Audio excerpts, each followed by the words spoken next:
Everyone, आज अपन बात करते हैं ऑक्सीडेशन एंड रिडक्शन रिएक्शन, जो कि अपना 5th टाइप है और 4 टाइप अपन ने इससे पिछली क्लास में स्टडी कर ली है। आप वीडियो देख सकते हैं। तो देखिए क्या होता है ऑक्सीडेशन एंड रिडक्शन रिएक्शन। तो देखो, ऑक्सीडेशन एंड रिडक्शन को अपन को जब भी समझना होता है तो इसको अपन 3 जो फैक्टर है उसके बेस पे स्टडी करेंगे, और इन 3 बेस पे अगर आप स्टडी कर लोगे तो आप इनको कभी भूल नहीं पाओगे। तो देखिए, पहला फैक्टर है अपना इलेक्ट्रॉन, सेकंड है हाइड्रोजन और थर्ड है ऑक्सीजन। तो ऑक्सीडेशन के अंदर तो क्या होता है, इलेक्ट्रॉन्स रिमूवल, क्या होता है, इलेक्ट्रॉन्स का रिमूवल होता है, और रिडक्शन के अंदर एडिशन होता है। देन सेकंड फैक्टर है अपना हाइड्रोजन। तो ऑक्सीडेशन के अंदर क्या होता है, हाइड्रोजन का रिमूवल होता है, और रिडक्शन के अंदर हाइड्रोजन का एडिशन होता है। देन बात आती है ऑक्सीजन की। तो ऑक्सीजन का ऑक्सीडेशन के अंदर एडिशन एंड रिडक्शन के अंदर रिमूवल होता है। यानी अपन बात कर लेते हैं जैसे oxidation.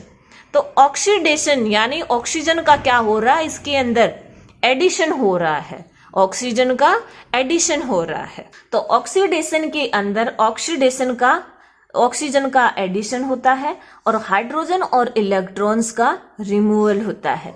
And in reduction, oxygen का ऑक्सीडेशन और रिडक्शन जो है अपने आप में अपोजिट रिएक्शन से है।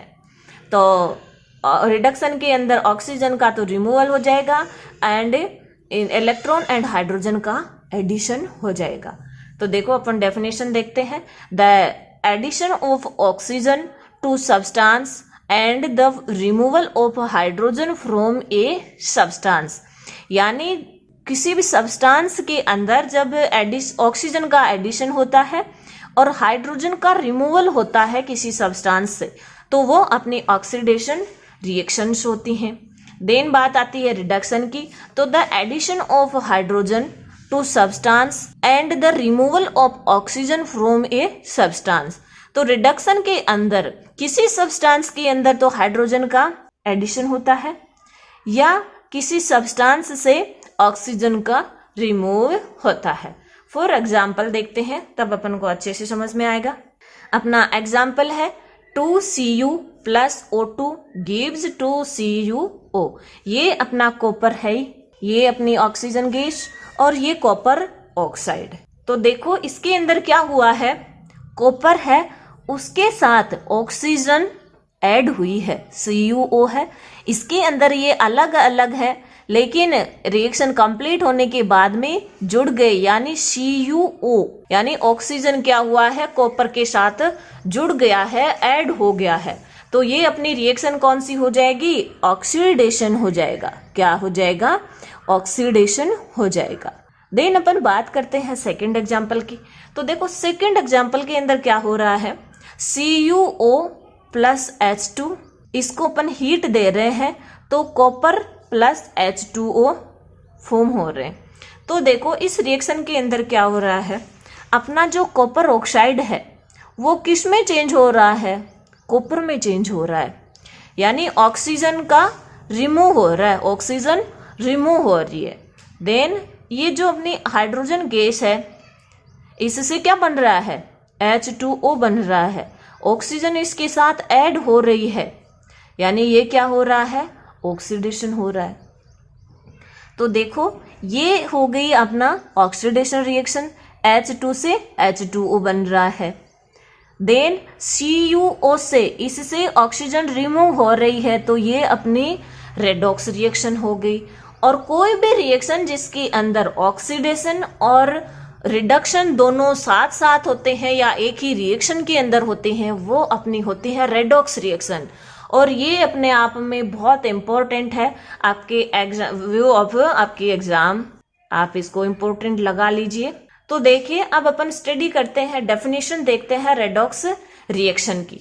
The reaction in which one reactant gets oxidised while the other gets reduced is called oxidation reduction reaction, and redox reaction. यानी क्या होता है, जब एक ही रिएक्शन के अंदर जो अपना एक रिएक्टेंट है वो तो क्या होता है, ऑक्सीडाइज्ड होता है, एंड जो अनदर जो रिएक्टेंट है वो क्या होता है, रिड्यूस्ड होता है। तो इस ऐसी रिएक्शन को अपन ऑक्सीडेशन रिडक्शन रिएक्शन कह देंगे, या अपन इनको रेडॉक्स रिएक्शन कह देंगे। इसका अपन एक एग्जांपल और देख लेते हैं। जैसे जिंक ऑक्साइड है, इसको अपन क्या कहते हैं, ये अपना जिंक ऑक्साइड है, जिंक ऑक्साइड। ये अपना कार्बन है, तो देखो इनसे अपन को क्या मिल रहा है, जिंक और कार्बन मोनोऑक्साइड। ये अपना क्या है, कार्बन मोनोऑक्साइड, मोनोऑक्साइड।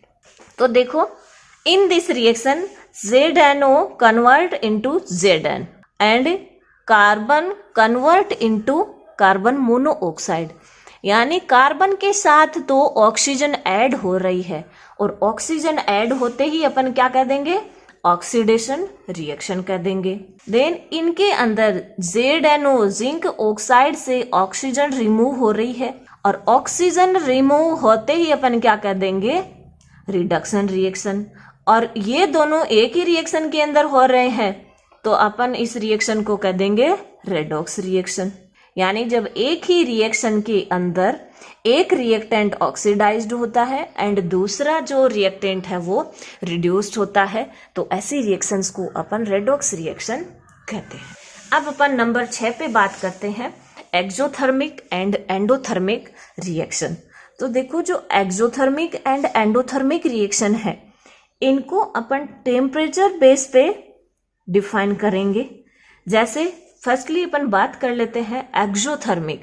तो देखो एक्सोथर्मिक अपन इस वर्ड से ही डेफिनेशन निकालेंगे। एक्सो का मतलब होता है आउट, और थर्मिक, थर्म का मतलब होता है हीट। यानी हीट क्या होती है, आउट होती है, आउट यानी बाहर निकलना। तो देखो the reaction in which energy is released is called exothermic reaction.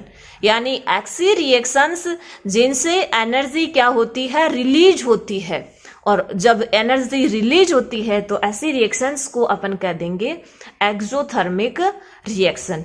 For example burning of natural gas. तो देखो नेचुरल गैस अपन CH4 को कहते हैं, और CH4 का नाम होता है मैथेन। तो ये अपना एग्जाम्पल है एक्सोथर्मिक रिएक्शन का। जब अपन मैथेन को ऑक्सीजन की प्रेजेंस में बर्न करते हैं, तो देखो जो CH4 है इससे अपन को CO2 मिल जाती है गैस, एंड जो ऑक्सीजन है वो क्या करेगा, जो इसके मैथेन के हाइड्रोजन है उसके साथ मिलकर के अपना वाटर बना लेगा, और साथ में क्या निकलेगी, हीट निकलेगी। तो देखो बर्निंग ऑफ नेचुरल गैस ये किसका एग्जाम्पल है, ये एक्सोथर्मिक रिएक्शन का एग्जाम्पल है, क्योंकि इसके अंदर हीट प्रोड्यूस हो रही है, हीट रिलीज हो रही है। देन अपन बात करते हैं एंडोथर्मिक रिएक्शन के बारे में। तो देखो the reaction in which energy is required is called endothermic reaction. यानी जब किसी रिएक्शन को कंप्लीट होने के लिए अपन को बाहर से हीट देनी होती है या एनर्जी की रिक्वायर होती है, तो उस रिएक्शन को अपन क्या कह देंगे, एंडोथर्मिक रिएक्शन कहते हैं। और एंडोथर्मिक रिएक्शन को भी अपन नाम से या तो यूं कर लो कि जो एक्सोथर्मिक है उसकी जस्ट अपोजिट होती है अपनी एंडोथर्मिक रिएक्शन, या देखो इस नाम से कर लो, एंडो का मतलब इन और थर्म का मतलब होता है हीट। यानी हीट अंदर देनी होती है, रिएक्शन कंप्लीट होने के लिए अपन को हीट देनी होती है। इस तरह से अपनी जो टाइप ऑफ केमिकल रिएक्शंस हैं वो कंप्लीट होती हैं। तो इस चैप्टर के अंदर अपन ने 6 टाइप ऑफ केमिकल रिएक्शन के स्टडी किए हैं। फर्स्ट थी अपनी कॉम्बिनेशन रिएक्शन, सेकंड नंबर पे थी अपनी डिकम्पोजिशन रिएक्शन, थर्ड पे डिस्प्लेसमेंट, एंड फोर्थ पे थी डबल डिस्प्लेसमेंट, नंबर 5th पे थी अपनी oxidation and reduction reaction, and last and 6 number पे थी एक्सोथर्मिक एंड एंडोथर्मिक रिएक्शन। अपने आप में बहुत ही एक इंटरेस्टिंग टॉपिक है और केमिस्ट्री का एक बेस्ड टॉपिक है। तो देखो अब अपन बात कर लेते हैं कि ये जो केमिकल रिएक्शंस अपन ने स्टडी करी हैं उनका अपने जो डेली रूटीन की लाइफ है या उस पे जो क्या इफेक्ट होते हैं। तो इसके लिए अपन बात कर लेते हैं ऑक्सीडेशन रिएक्शन की। तो देखो ऑक्सीडेशन रिएक्शन का अपने डेली लाइफ पे क्या इफेक्ट होता है। अपना फर्स्ट इफेक्ट है कोरोजन। और कोरोजन किसकी वजह से होता है? कोरोजन अपने आप में एक ऑक्सीडेशन रिएक्शन है। तो देखो when a metal is exposed to substances such as moisture, air, water, acid etc for some time a layers of oxide is formed which weakness the metal, hence metal said to be corrode. यानी इसके अंदर अपन ने क्या study करी है कि जब कोई भी मेटल सब्सटेंस है वो कुछ समय के लिए मॉइस्चर, एयर और वाटर के कांटेक्ट में आता है, तो वाटर के कांटेक्ट में आते ही ये क्या फॉर्म कर लेते हैं? ऑक्साइड फॉर्म कर लेते हैं। और जो ऑक्साइड की जो लेयर होती है वो उस मेटल के चारों तरफ कोट बना लेती है। तो ऑक्साइड के चारों तरफ लेयर बनने की वजह से अपनी जो मेटल है वो क्या हो जाती है? वीक हो जाती है। तो अपन कह सकते हैं कि मेटल क्या हुई है? कोरोड हो गई अपनी मेटल। और इसकी एग्जाम्पल अपने क्या हो जाएंगे? Rusting of iron, black coating on silver, यानी जो अपनी सिल्वर मेटल है उसके ऊपर कैसी लेयर बन जाती है? ब्लैक लेयर बन जाती है। ग्रीन कोटिंग ऑन कॉपर, अपना जो कॉपर है उसके चारों तरफ ग्रीन लेयर बन जाती है। तो ये अपने होते हैं कोरोजन के एग्जाम्पल। अब कोरोजन से किसी मेटल को कैसे सेफ रखा जाता है? तो by painting and by greasing के द्वारा अपन किसी भी मेटल को कोरोइड होने से बचा सकते हैं। देन अपना सेकंड इफेक्ट आता है रेंसिडिटी। तो देखो रेंसिडिटी क्या होता है? The oxidation of fat and oil when exposed to air is known as rancidity. यानी जब फैट एंड ऑयल है वो जैसे ही ऑक्सीडाइज्ड होते हैं एयर के कांटेक्ट में आने के बाद, तो उसको अपन क्या कर देते हैं? रेंसिडिटी कहते हैं। और रेंसिडिटी क्यों कहते हैं? क्योंकि फैट एंड ऑयल के एयर के कांटेक्ट में आने से उसके अंदर बैड स्मेल एंड उसका टेस्ट भी क्या हो जाता है? बैड हो जाता है। तो देखो the oxidation of fat and oil when exposed to air is known as rancidity. It lead to bad smell and bad taste of food. In chips bag to mixed nitrogen gas to prevent the chips from getting oxidized. तो इसके लिए rancidity से बचने के लिए क्या करते हैं कि चिप्स जो अपने बैग आते हैं, चिप्स की जो थैलियां आती हैं उनके अंदर नाइट्रोजन गैस भरी जाती है। और वो क्यों भरी जाती है? कि जो अंदर है उस जो मटेरियल है वो क्या नहीं हो जाए? ऑक्सीडाइज नहीं हो जाए। तो इसके लिए अपन क्या उसके अंदर ऐड कर लेते हैं?